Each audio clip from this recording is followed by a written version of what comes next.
tuh ngapain di sini? Aku lagi menikmati ini pantainya bagus banget. Ke sunsetnya ya. Baratnya mana berarti? Iya, baratnya di sana, Mas. Ini kan mumpung nggak ada orang nih, nggak ada orang terus jauh dari mana-mana, kita berdoa aja. Gimana kalau kita sepakatan dan aku komitmen. Oh, komitmen? Iya, nanti aku minta cium arang. Boleh aja sih, Mas. Ini Tapi kayak ada satu syaratnya. Mas Tukul harus tutup mata dulu. Oh, oke. Tutup mata ya, Mas? Tutup mata ya. 1, 2, 3, ditutup. Jangan ngintip ya. Lain lubuk, lain belalang. Apa itu? Abis abang buka mata, langsung serang ya. Serang, Bang.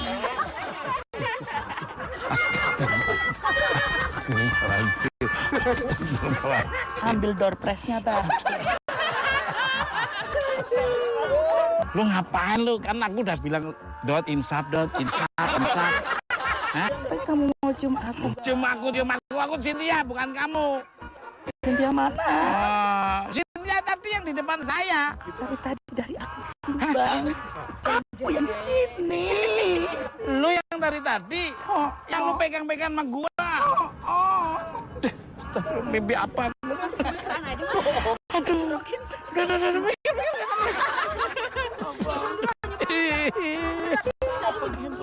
Aduh, lu mau kemana?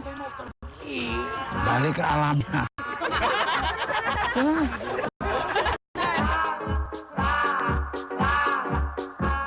Pemirsa ternyata bener-bener makhluk alam.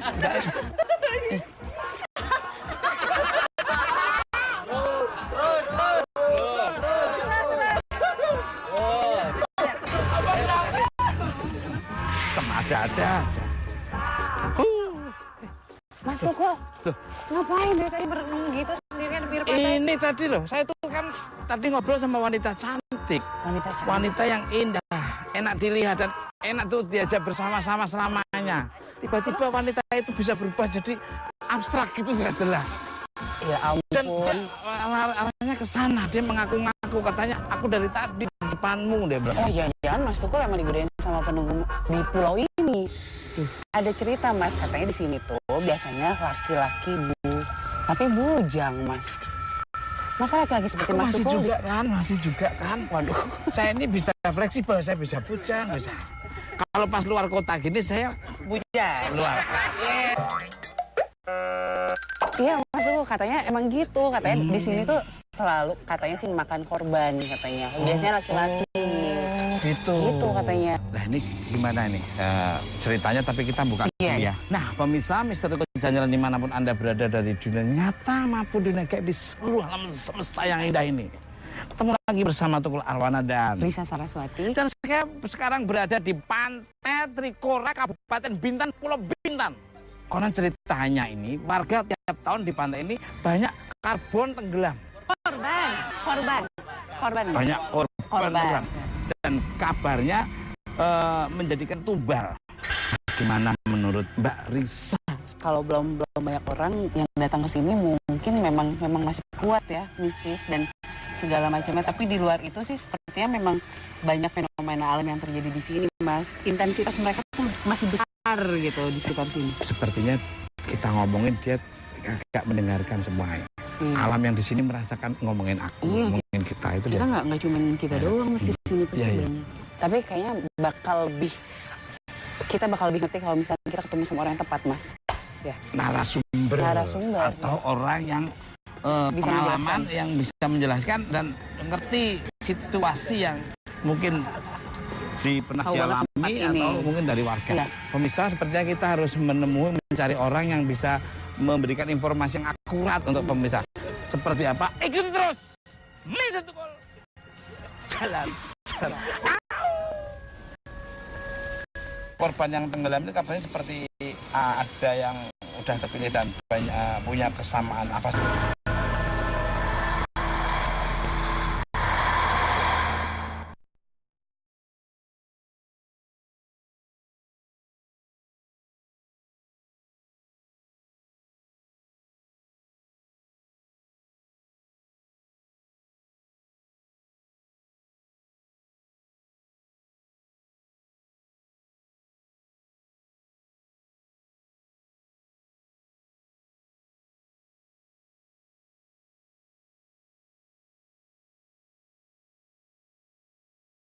Selain pesona kasat mata yang bisa kita nikmati, Pantai Trikora pun menyimpan legenda yang menarik untuk ditelisik.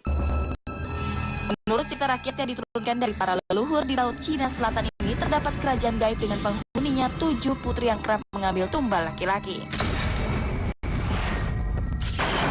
Dan dia tuh butuh lagi untuk sebagai kerja di rumah, sebagai pembantu. Karena yang kita tahu, mitosnya itu kerajaan Bunian. Dia masih satu hubungan dengan Nyi Roro Kidul katanya.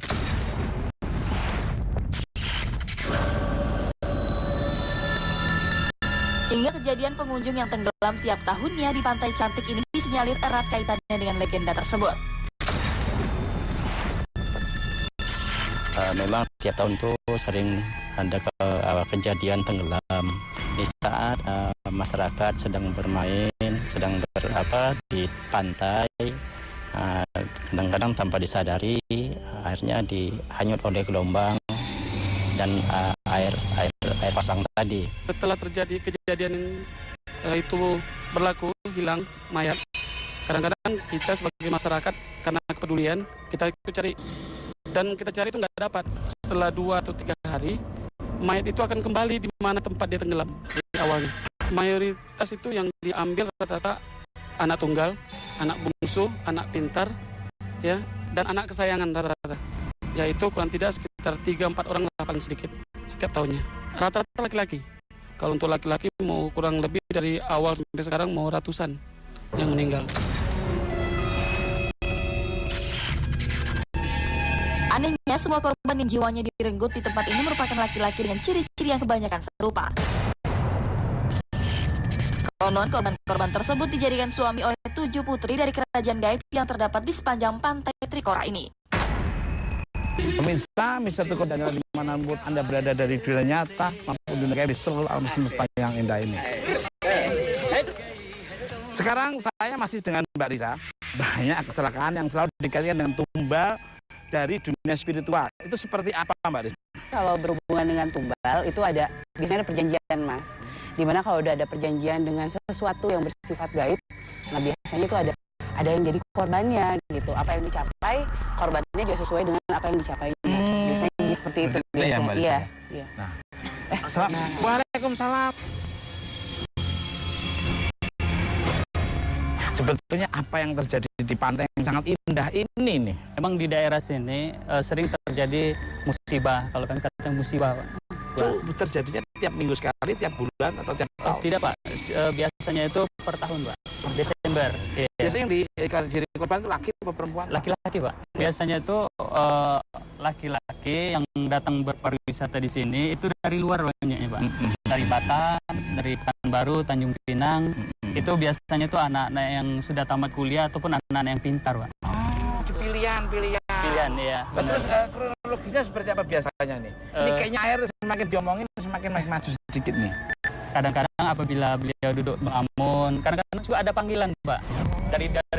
Dari rumah dia tuh memang sudah seperti yang manggil. Oh, udah pilihan. Udah ada pilihan memang. Jadi mereka datang ke sini, duduk, kemudian kadang-kadang mereka melihat ada suatu bangunan, ada gedung yang sejenis istana gitu. Jadi mereka masuk. Itu seperti panggilan. Ini Mbak Risa mungkin mesti paham nih.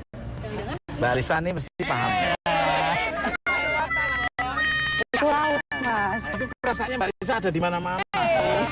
Mbak Risa bisa menangkap tadi cerita dari Pak Makmur. Tadi pada saat Bapak bercerita itu kayak diam-diam ada seperti gambaran gitu, Mas, tentang cerita-cerita yang Bapak bilang barusan, dan sepertinya memang diiyakan gitu. Jadi memang di sini tuh identik dengan gaibnya itu perempuan. Kelihatannya gaibnya perempuan, dan memang sudah dipilih beberapa yang di antara 10 orang ada satu yang menonjol, mungkin itu yang akan. Tapi nggak cuma sekedar cerdas atau apa, tapi memang yang biasanya baik gitu. Korban yang tenggelam itu katanya seperti ada yang udah terpilih dan banyak punya kesamaan, apa saja kesamaannya? Kebanyakannya itu laki-laki, kemudian itu kan biasa udah tenggelam, kemudian kita biasa di sini juga ada orang yang penjaga pantainya juga, ada tim SAR, BPMPD, kemudian kita minta bantu juga orang-orang yang bisa, misalnya udah sesuai kita cari tak ketemu. Kita biarkan aja selama 2 hari atau 3 hari dan nanti kembali lagi ke situ. Jadi maksimalnya itu 2 hari 2 baru atau 3 hari. ditemukan. Iya. Biasanya ditemukannya posisi sudah berpakaian atau tidak berpakaian, dan di mana biasanya ditemukannya? Biasanya Pak di daerah sebelah sana tadi tempat.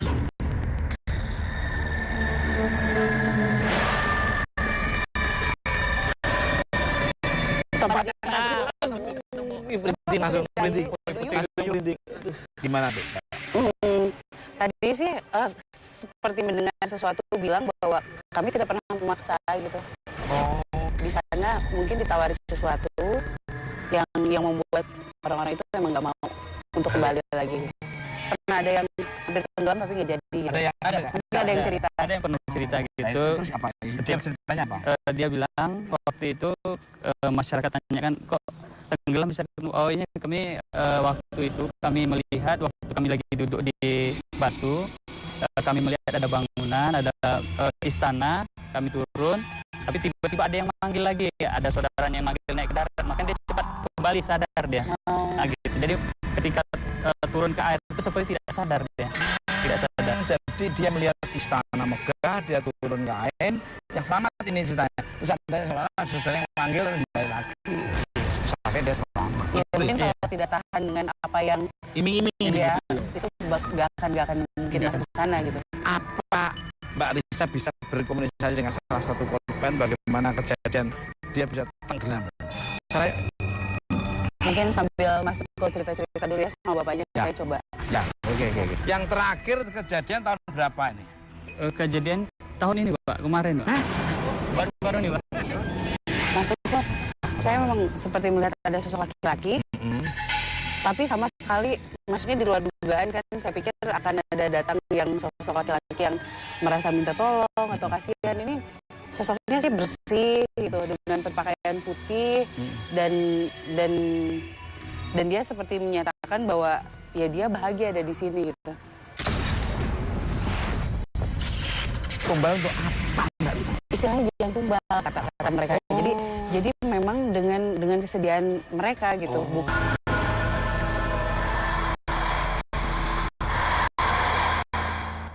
Saya memang seperti melihat ada sosok laki-laki, tapi sama sekali maksudnya di luar dugaan kan. Saya pikir akan ada datang yang sosok laki-laki yang merasa minta tolong atau kasihan. Ini sosoknya sih bersih gitu dengan pakaian putih dan dia seperti menyatakan bahwa ya dia bahagia ada di sini gitu.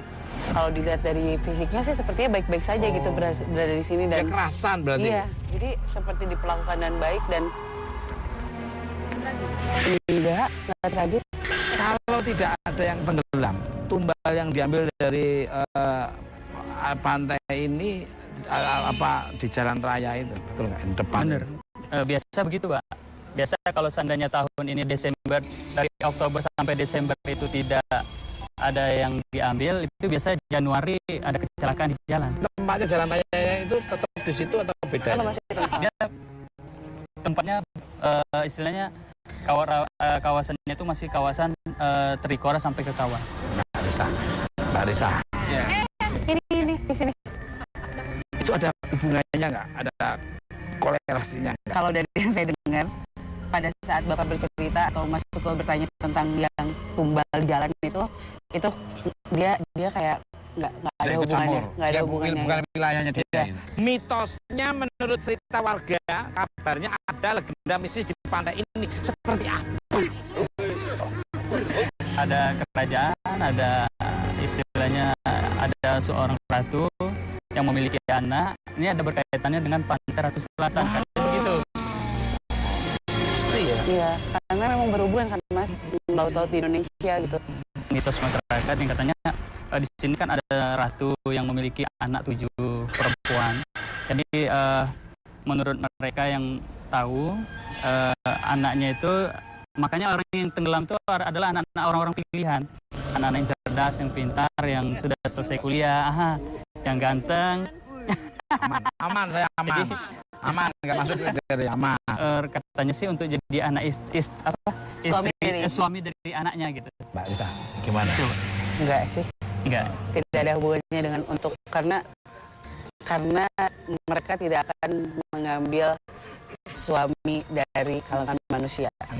beda katanya, beda. Cuman memang kebanyakan mereka perempuan.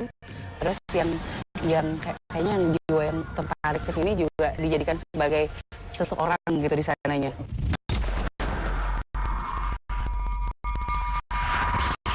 Dijadikan tumbal untuk apa Mbak Risa? Istilahnya jangan tumbal kata mereka. Jadi memang dengan kesediaan mereka gitu, bukan tumbal tanpa paksaan. Dan di sana pun diperlakukan dengan baik gitu. Terus seperti apa yang menjaga sesuatu gitu di sana.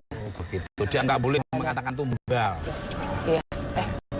Mas. Apa? Kok kayak saya ngerasain ada energi yang kuat ya? Lah mana nggak ya energi? Ke sebelah sana sih. Dari tadi memang kekuatannya ada di sana. Bisa sepertinya Mbak Risa ketarik energi yang menarik Mbak Risa ada di sebelah kanan. Nah, tapi sebelumnya kita mengucapkan terima kasih dulu kepada Pak Makmur yang memberi informasi yang sangat luar biasa dan semoga bermanfaat oleh pemirsa di seluruh alam semesta yang indah ini. Pak Makmur terima kasih dan mohon maaf dari tim Satu Jalan yang kurang berkenan perilakunya, omongannya dan sebagainya. Mudah-mudahan bermanfaat. Amin. Salam hormat. Terima kasih Bapak. Pemirsa seperti apa yang ada? Ikuti terus. Satu Jalan.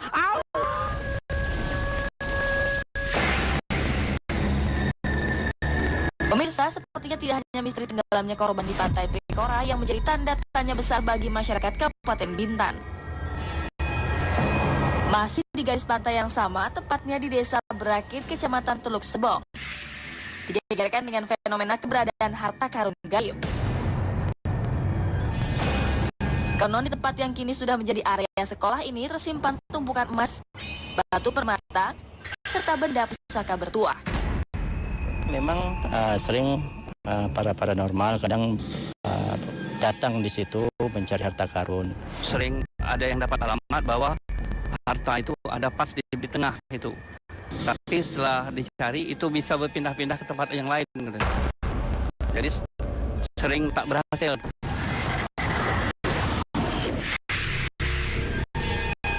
Akan tetapi ada ritual khusus yang harus dilakukan para pemburu harta karun ini agar tidak terkena mara bahaya yang berujung pada kematian saat proses pencarian harta karun.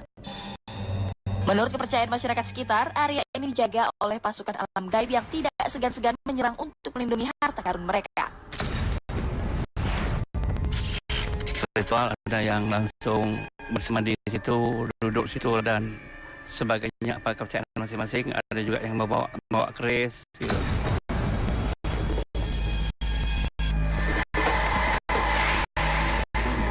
Pemirsa, saat ini saya bersama Kang Soleh Pati sudah berada di Desa Berakit, Kabupaten Bintan, Pulau Bintan. Cerita dari masyarakat itu, di sini banyak yang mencari harta karun gaib. Nah, menurut pengalamannya Kang Soleh gimana? Ya, kita sampai sini itu sebenarnya masih gelap. Oke. Jadi seperti tertutup sesuatu ya. Mungkin salah satu penunggu-penunggu yang misteri menjaga di sini itu sengaja untuk mengelabui bahwa di sini itu nggak ada apa-apa. Bahwa harta itu tidak bisa dijamah. Karena Jadi dengan seperti juga nggak gitu. kelihatan ya. Jadi banyak yang mencari di sini bukan harta karun dalam bentuk fisik, tapi dalam bentuk gaib. Dan menurut Kang Soleh sendiri masih memang sementara masih gelap, belum kelihatan. Ya. Gitu. Mungkin salah satu atau beberapa penunggunya yang sengaja untuk menutupi. Gitu. Nggak ingin untuk harta karun itu ditemukan. Assalamualaikum. Waalaikumsalam.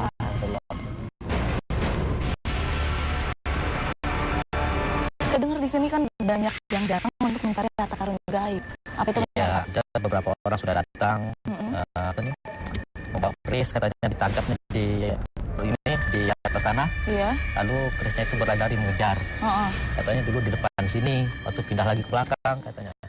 Terus kami tanya itu bentuknya apa gitu kan. Jadi katanya itu ada bentuk permata, katanya ada bentuk sebongkah emas, tapi kan itu masih belum nyata semua gitu kan. Satu sisi ada juga kejadian-kejadian aneh. Kadang-kadang yang mana siswa-siswa yang lemah gitu kan sering kemasukan. Katanya juga kata orang-orang normal, kemasukan itu gara-gara penunggu harta itulah yang mengganggu. Kesurupannya seperti apa? Kesurupannya hanya minta tolong pulangkan begitu kan. Gitu seperti itu. Menurut Kang Soleh dari ceritanya Bapak gimana tuh? Kalau saya lihat sih vibrasinya ya, gelombang energinya lebih ke arah sana. Betul. Nah, arah sana itu seperti memang ada seperti gerbang kecil yang memang tertutup tertutup itu Mbak Cynthia gitu. Makanya barangkali itu seperti tempat atau itu tempat sesuai kayak apa lorong gitu ya, tapi ada jalannya, tapi itu tertutup gitu loh Pak. Barangkali kalau saya pikir dari observasi yang saya ketemukan bahwa itu seperti ada jubah yang menutupin sengaja gitu.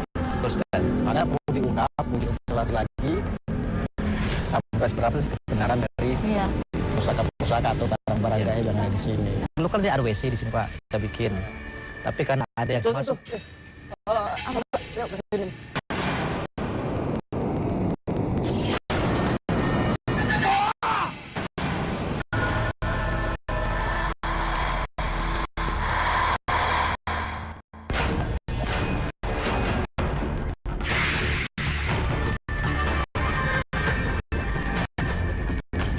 Tadi terlihat di sini seperti sinar. Bisa jadi seperti yang tadi saya bilang ada pintu kecil seperti gerbang dan itu seakan-akan kebuka dan itu ada sinar, makanya saya langsung lari sampai ke sini. Dan ternyata di sini ada sebuah sumur. Mungkin ini salah satu gerbang gaib menuju seperti istana, barangkali istana atau apa ya. Kalau kita mendekat ke sana bisa. Sebentar. Soalnya ini seperti saf-saf itu pemirsa, seperti ada saf-saf yang memang itu ada garis-garis pemisah dari pintu 1 ke pintu 2 sampai ke pintu 3 gitu. Mungkin akan saya coba buka gerbang kedua ya. Barangkali nanti bisa kebuka sampai ke 3 dan bisa masuk ke wilayah mereka.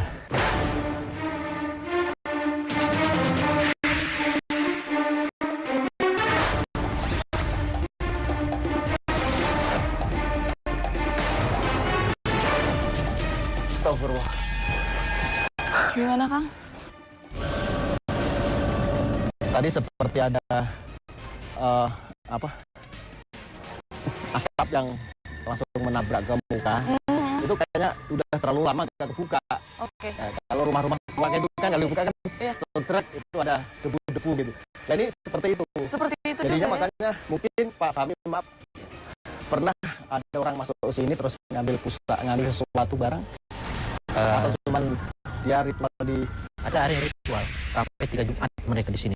Di mana lokasinya? Daerah sini, daerah belakang sini. Setelah dia pulang, kita tidak tahu apa dia tidak ngasih tahu apa dapat apa atau tidak mengasih kabar kepada kami masyarakat di sini. Pemirsa kalau mau ngambil apa? Kalau mau masuk aja nggak apa-apa ya. Boleh. Mungkin agak ke sini deh. Iya, sini aja. Soalnya pemirsa sini yang saya rasakan pengunjungnya udah pada datang. Oh gitu. Dari ini udah masuk pintu ketiga nih Mbak Siti. Pantesan saya merinding banget ya. Jujur aja saya merinding banget di sini. Saya mau tanya kalau orang-orang itu mereka cari harta karun di sini mereka tahu di mana atau dari mana tuh? Kalau di sini ada harta karun atau seperti itu Pak? Atau juga ya apa para orang hebat tadi dapat mimpi juga mencerita begini. Waktu yang pendiri sekolah ini Pak Nazar, kepala sekolah pertama, kebetulan dia Pak Nazar, kebetulan dia orang tarikat juga, jadi masuk alamat ke dia, masuk alamat bahwa di sini ada barang pendamaan. Dia pun tidak mengambil, hanya ngasih tahu gitu. Akhirnya dari Tamulu itu datanglah orang mencari, siapa yang bisa ngambil ya, siapa yang bisa ngambil, seperti itu ceritanya. Iya. Dari yang Bapak tahu bentuk harta karun di sini seperti apa Pak? Ada yang katanya secara batin sudah melihat itu, katanya emas batangan sama permata. Katanya. Kalau Kang Soleh melihatnya gimana Kang? Memang sampai pintu ketiga nih ada tangan jahil yang memang Saya sini aja. Ini sosok yang itu merangkak gitu Mbak Cynthia. Iya. Merangkak. Itu kayaknya agak fasik ya. Jadi sosok astral yang fasik yang memang jahil, yang sengaja itu pengen merebut kekuasaan. Ketika pintu pertama gelap, pintu kedua kebuka terus ada asap gitu kan yang berterbangan ketika saya pintu gaib saya buka, dan ketiga ini memang udah agak terasa nih Pak. Memang semacam kayak coba deketin lagi ya. Iya.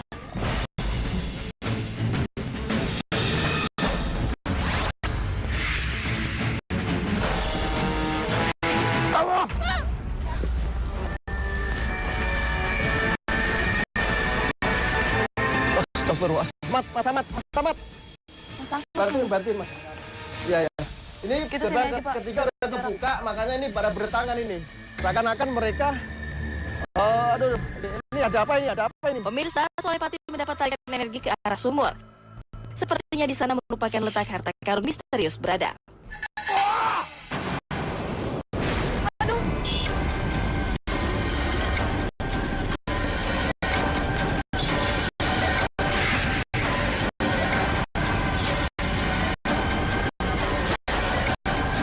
Gimana Kang?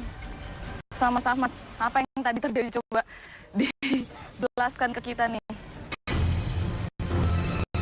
Ketika saya buka kunci yang ketiga, kekuatan kita berdua sama kekuatan mereka seperti benturan dah.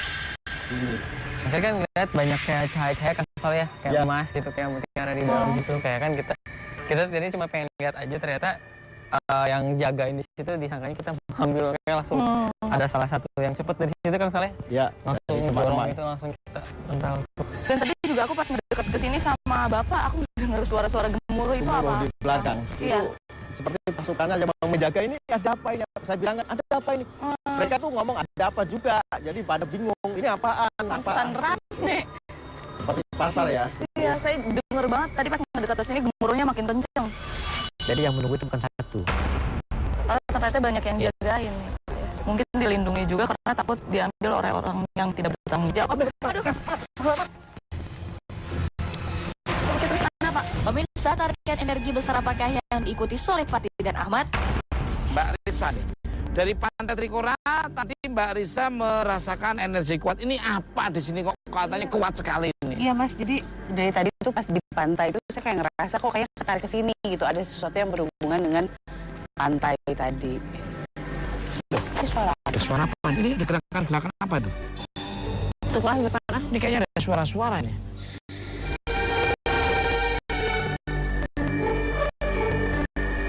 Ada sosok manusia tanpa ekor.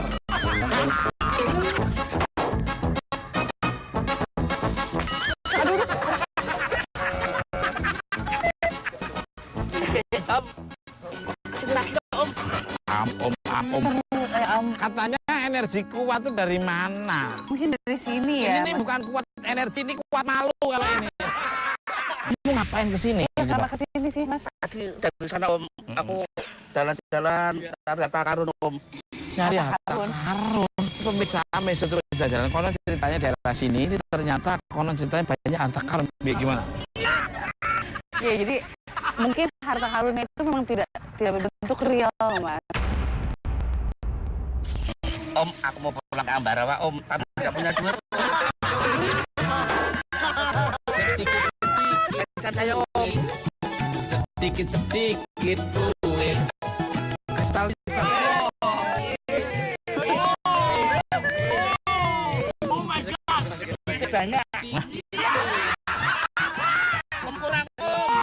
Yang merah itu Om. Makasih ya.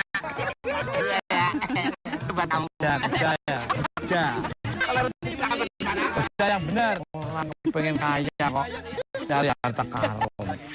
Enak aja. Nah, jadi sebenarnya energi spiritual apa di sini, ada apa hubungannya dengan Pantai Trikora yang konon banyak tadi memakan korban ini? Iya, memang ini sampai wilayah ini masih wilayah dari pantai itu, Mas. Di dalam sana ada istana. Mana? Ih, duh, kayak gitu. Duh, tapi serem. Gimana sih? Nggak apa-apa, Mas. Apalagi kalau Mbak Risa, kamu jaga ya? Iya dong, ayo Mas.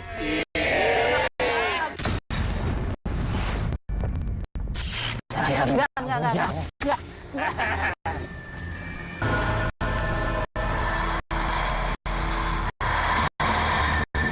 Di dalam sana ada istana.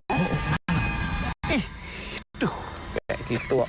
Nggak apa-apa, Mas. Kamu jaga ya? Iya dong, ayo Mas.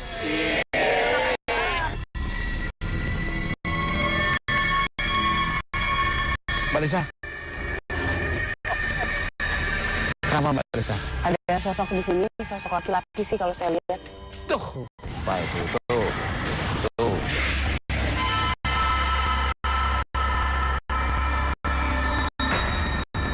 Itu apa itu? Itu apa itu? Itu apa itu? Oh. Di situ ada sosoknya sih, kayak ngejaga, kayak apa ya, lagi ambil ancang-ancang gitu. Sebenarnya kita mau ngapain sih gitu. Tadi saya coba berkomunikasi, boleh nggak gitu kalau kita masuk untuk cari tahu, tapi mau apa katanya. Merinding banget. Katanya bisa dilihat dari sini, sebenarnya bisa dilihat.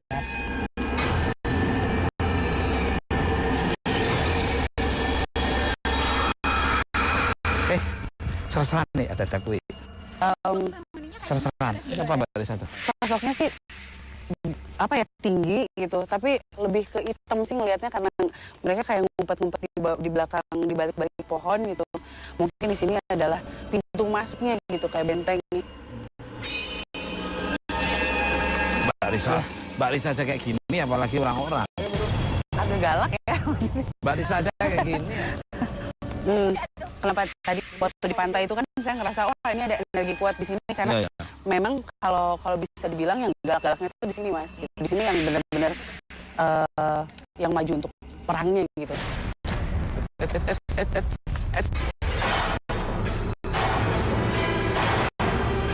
Kok tiba-tiba ada Kang Solepati, Risa sama maaf dengan Pak siapa? Pak Ban itu kok tadi rekan-rekan saya dari mana kok bisa lari ke sini tuh? Tadi kita dari sumur di belakang, Mas. Ada apa? Cuman katanya tadi Kang Soleh sama Mas Ahmad ngelihat dari penerawangan di situ tempat yang banyak masyarakat, banyak orang bilang di situ ada harta gaib.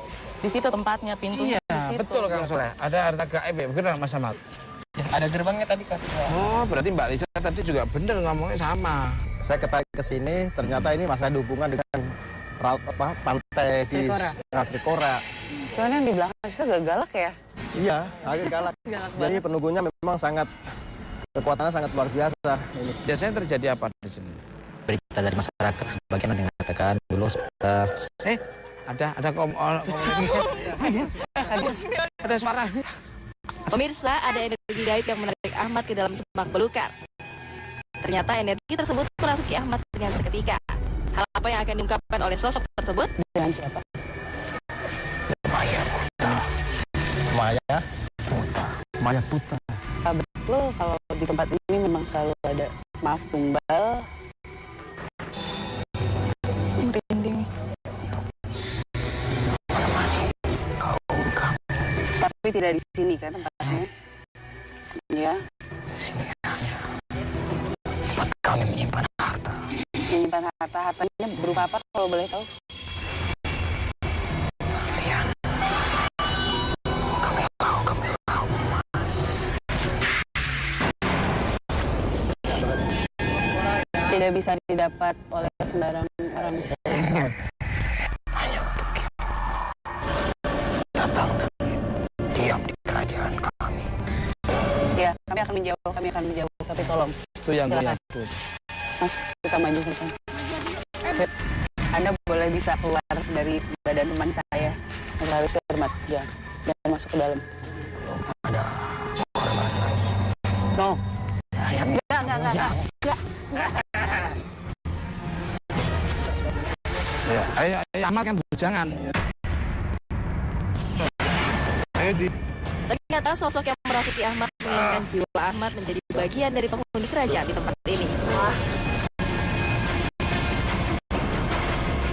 Tuh, kayaknya kok minta bujangan tuh. Ini tadi yang Mas Ahmad itu penunggu yang utama dari kerajaan Maya Puta, Mas. Selamat bisa jelasin. Mas Ahmad. Kita lihat ke alam sana tuh seperti gerbang yang cukup luas. Jadi saya seperti lagi lihat gitu, terus ada salah satu pria yang menawarkan seperti, kamu mau ke harta itu enggak? Aduh. Oh, Rasain di sini. ada tangan ini. Iya. Tapi kayak terbentuk asap gitu, Mas. Silakan Ahmad. Di sana ada kayak perempuan sekitar 7 perempuan yang seperti duduk di beberapa singgasana gitu. Terus ada beberapa tempat yang sudah terisi gitu. Dan saya diajak seperti sini gitu tadi, makanya agak takut kalau saya langsung agak susah untuk ngeluarin. Ada perempuan gitu yang datang ke sini, aduh. Suka nih sama Ahmad nih. Iya, suka sama Ahmad. Kesini cantik sih, bajunya emas gitu, bajunya emas, cuman ya gaib tetap gitu. Iya. Dan belum tentu secantik itu sebenarnya. Benar nggak sih kalau selama ini banyak ceritanya perempuan-perempuan itu memang nyari laki-laki bujang untuk dinikahi, untuk jadi suaminya mereka? Sebenarnya kami tidak mencari, hanya jika ada yang memang suka pada kami dan kebetulan kami juga suka, kenapa tidak? Memang kami memberikan yang terbaik untuk setiap yang datang ke kerajaan kami. Jadi jangan berpikir bahwa kami itu pembunuh atau tadi maaf istilahnya seperti tumbal. Kami tidak memakan manusia, kami tidak berbuat jahat kepada manusia. Kalau memang maunya laki-laki bujang itu, bagaimana caranya supaya tidak terjadilah seperti itu lagi di negara kami ini? Bukan kemauan kami, itu kemauan mereka. Dan mungkin Anda juga tahu, kami tidak pernah mengambil atau mengundang tamu dari daerah sekitar sini. Oh, berarti orang luar dari luar sini. Kebanyakan bukan orang dari sini. Orang dari luar. Kalau saya lihat Mas, ini udah kebuka semua. Sosok istana itu udah kelihatan banget. Jadi di depan itu ada putri-putri yang mungkin ini aja deh. Saya langsung gambarin ke kanvas aja deh. Pemirsa Mister Tukul Jajaran dimanapun Anda berada dari dunia nyata maupun di seluruh alam semesta yang indah ini. Seperti apa lukisannya? Mister Tukul.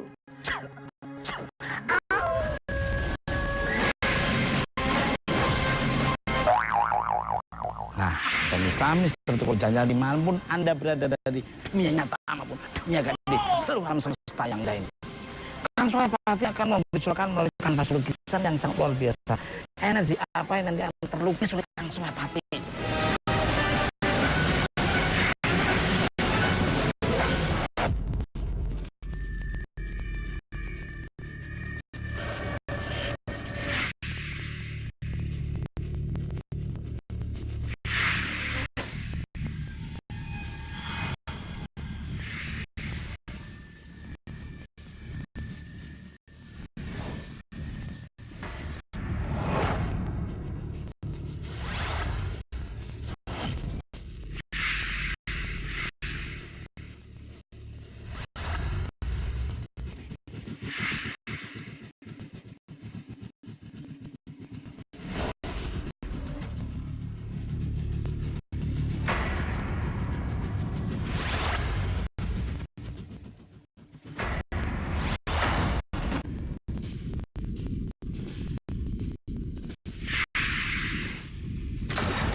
Pemirsa Mister Tukul Jajaran dimanapun Anda berada dari dunia nyata maupun dunia gaib di seluruh alam semesta yang indah ini. Nah, Kang Soleh Pati, ini ada bidadari wanita-wanita yang sangat luar biasa dan warnanya keemasan.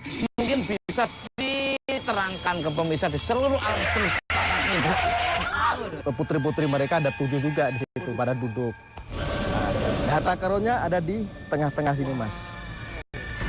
Ini cantik sekali Mas Tukul, mukanya agak-agak cina-cina gitu yang ini kan wanitanya dan sebelah itu ada di bawahnya itu pria-pria yang udah. Oh, yang jadi ininya ya. Mendampingi. Aduh. Kalau dari Mbak Cynthia Ini kan tempat yang indah, jadi kalau misalnya kita datang ke sini untuk berwisata, kita punya niat baik, maksud baik juga pasti akan baik-baik saja. Dan untuk laki-laki bujang jangan ngelamun, dan tujuannya di sini kalau emang refreshing aja. Kalau dari Pak Fahmi nih, monggo mungkin bisa ditambahin ya apa ini? Karena keindahan pantai ini ya jangan sampai terlena dengan pantai itu harus diingati. Mbak Risa, agar supaya para wisatawan atau mungkin warga yang di dalam sini atau di luar sini supaya tetap selama tidak ada lagi, antisipasinya harus bagaimana nih? Yang pertama, bagaimanapun cerita atau legenda yang ada di sini, jangan tersugesti untuk berpikir ke situ gitu. Terus kalau bisa ya jangan melamun. Tadi benar kata Cynthia. Terus kalau bisa kemana-mana ditemani. Gitu. Kalau begitu, Pak Fahmi saya ngucapin terima kasih. Sama-sama. Mohon maaf kalau ada tutur bahasa kurang berkenan hati Mr. Jalan dan salam hormat buat semuanya. Dan mudah-mudahan bermanfaat oleh seluruh pemirsa di seluruh alam semesta yang ini. Terima kasih atas kedatangan Pak. Ambil sisi positif dari tontonan Mr. Dajjal, yang negatif jangan diambil. Dan kekuatan yang tidak bisa tertanding dengan kekuatan Allah Subhanahu wa taala. Tunggu kehadiran Mr. Dajjal di tempat yang berbeda, yang ada wisatanya, legenda, mitos, mistis serta